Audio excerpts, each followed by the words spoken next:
Em nome do Pai, do Filho e do Espírito Santo. Amém. Inspirai, Senhor, as nossas ações e ajudai-nos a realizá-las, para que em vós comece, para vós termine tudo aquilo que fizermos. Por Cristo, Senhor nosso. Amém. Ave Maria, cheia de graça, o Senhor é convosco. Bendita sois vós entre as mulheres, e bendito é o fruto do vosso ventre, Jesus. Santa Maria, Mãe de Deus, rogai por nós, pecadores, agora e na hora da nossa morte. Amém. Em nome do Pai, do Filho e do Espírito Santo. Amém. Olá, tudo bem? Nós estamos caminhando para o final das nossas aulas desse ano letivo, onde nós estudamos alguns aspectos sobre a filosofia da educação, especialmente conhecendo um pouco dos modelos de educação que mudaram este mundo, vamos assim dizer, em especial quando começamos a falar da paideia grega. E logo após começamos a pensar, meditar um pouco sobre a paideia Christi e a ideia da educação, acerca da educação, sobre o Sagrado Magistério da Igreja Católica, em especial estudando um pouco do documento A Escola Católica. Também vimos diversos aspectos da própria filosofia que deveriam ter sido pensados para modificar as estruturas da educação ao longo dos séculos, nestes tempos que nós vivemos, para que nós possamos progredir e nós possamos ascender, vamos assim dizer, sempre na graça, crescendo na graça, assim como a Igreja entende. A educação, ela deve civilizar o homem, ou seja, ela deve fazer o homem ser uma resposta para este mundo, sobre os seus estudos, sobre a sua própria experiência de vida, sobre a sabedoria. E assim, todos nós, bem educados por um sistema de educação, vamos assim dizer, possamos progredir e possamos modificar este próprio mundo, assim como é solicitado em diversas partes de regimes políticos que utilizam a democracia, por exemplo, como um meio de governo. Assim era a ideia da educação na Grécia Antiga, apesar de, em diversos casos, ter um regime mais aristocrático, vamos assim dizer. Enfim, a educação, então, ela modela o ser humano a ser uma resposta para este mundo. Mas aquilo que não faz parte dos modelos de educação, mas parte mais da própria Igreja Católica, eu gostaria de trazer este aspecto hoje, meditando um pouco sobre a questão da obediência. E eu fui pedir uma ajuda, claro, a um amigo meu, que se chama Padre Pio, para ele nos trazer, então, uma pequena reflexão, uma meditação sobre o tema da obediência, que é muito importante quando nós realizamos estudos. Nós sabemos que é muito difícil sentar, escrever, pensar, meditar e etc. Fazer aquilo que nos é pedido, fazer uma melhor caligrafia, um melhor trabalho possível, entre outros. Então, o Padre Pio já me instruiu, vamos assim dizer, a trazer para vocês acerca da obediência, que ela nos dará a graça de nós nos controlarmos o nosso temperamento, as nossas ansiedades, para nós conseguirmos resolutamente, ou seja, com firme propósito, resolvermos tais questões para assim ficarmos sem dívida alguma. E a maior importância dos nossos estudos deve ser essa: nós termos uma vida sem débito algum, caminharmos livremente e assim possamos fazer aquilo que é próprio nosso, aquilo que é da nossa liberdade. Vamos lá. A obediência aos céus, segundo o Padre Pio. Onde não há obediência, não há virtude, disse o Padre Pio. Onde não há virtude, não há bondade. Onde falta bondade, não há amor. Onde não há amor, Deus está ausente. Onde Deus está ausente, não há céu. Oremos. Ajudai-nos, Senhor, a discernir a vontade em todas as circunstâncias. Inspirai-nos e motivai-nos a sempre obedecer-vos. Não importa a maneira que escolheis para falar comigo, seja por meio da oração, das Escrituras, suas leituras, ou através de um amigo. Vejamos o exemplo do Padre Pio. A santidade e os dons espirituais do Padre Pio atraíram a atenção de milhões de almas por todo o mundo. Contudo, ele e seus colegas padres e monges nunca permitiram que o seu mosteiro se tornasse um santuário para milhares de peregrinos que viajavam por San Giovanni Rotondo. Junto dos seus irmãos, o santo seguia diariamente as prescrições comuns à rotina religiosa. Em todos os assuntos, obedecia aos seus superiores.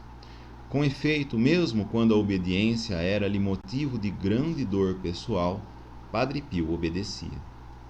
Por um período de 2 anos na década de 1930, a Igreja o proibiu de realizar todas as suas funções de padre, exceto rezar a missa em caráter privado. Padre Pio chamou este período difícil, que foi de 1931, em junho, no mês de junho, a julho de 1933. De sua prisão, não hesitou em obedecer. Durante esta prisão, não reclamou da injustiça das restrições que lhe foram impostas, não procurou se vingar, nem se rebelou indo contra o decreto do Papa. Ao invés disso, aceitou humildemente tudo como sendo vontade de Deus. Padre Pio elevava os seus sofrimentos a Jesus como expiação por todos os pecados do mundo e pelas almas do purgatório. Padre Pio, então,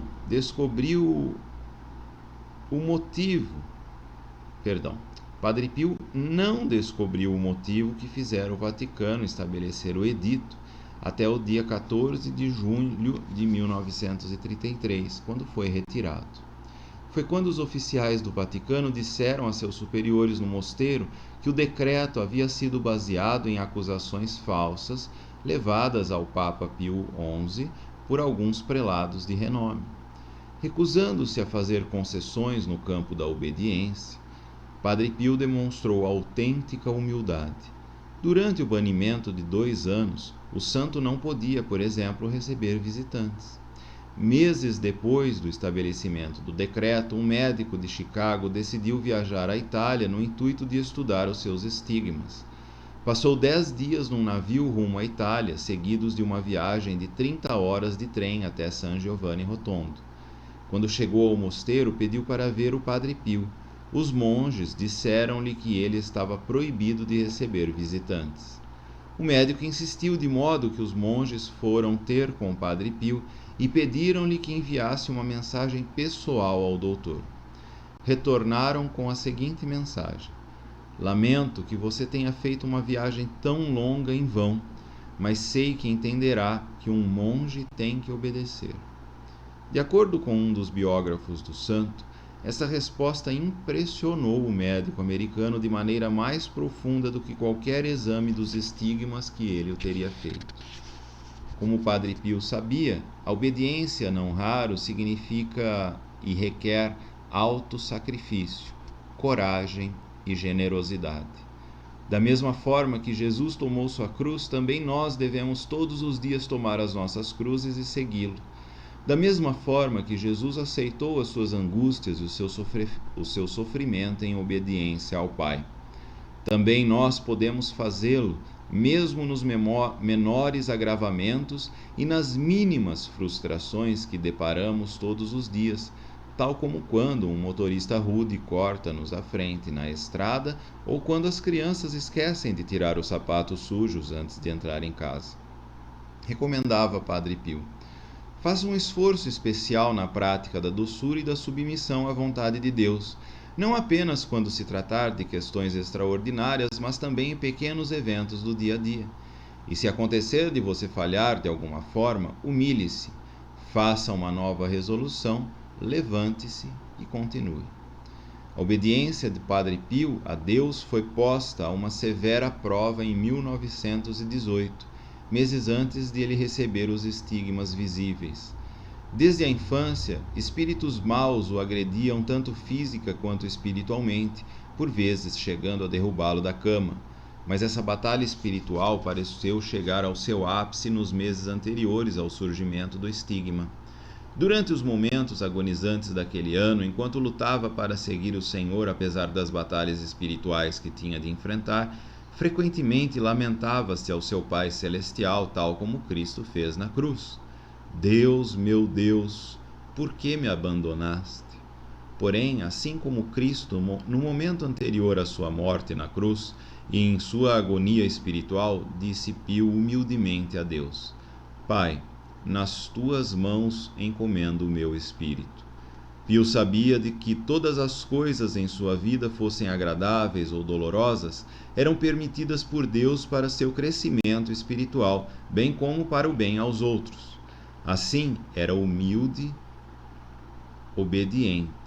Assim, o santo ofereceu a Deus o seu martírio interno com uma prece pela salvação dos pecadores.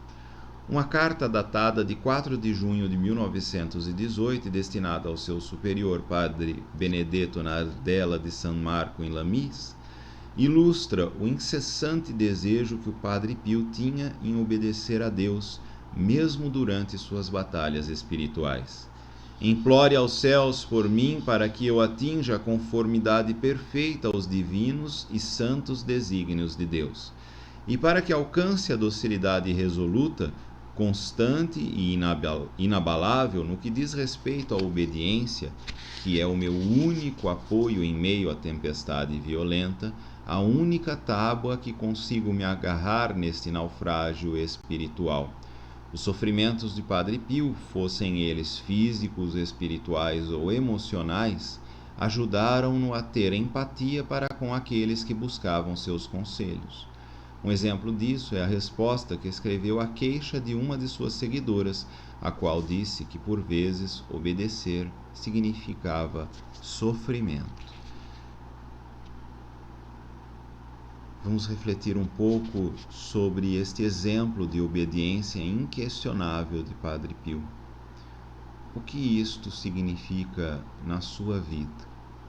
Que nós possamos pedir ao Padre Pio a graça dele nos cativar sempre, para sempre temermos a Deus e sempre obedecermos todas as coisas que nos são dadas e impostas como sinais da própria misericórdia divina na nossa alma.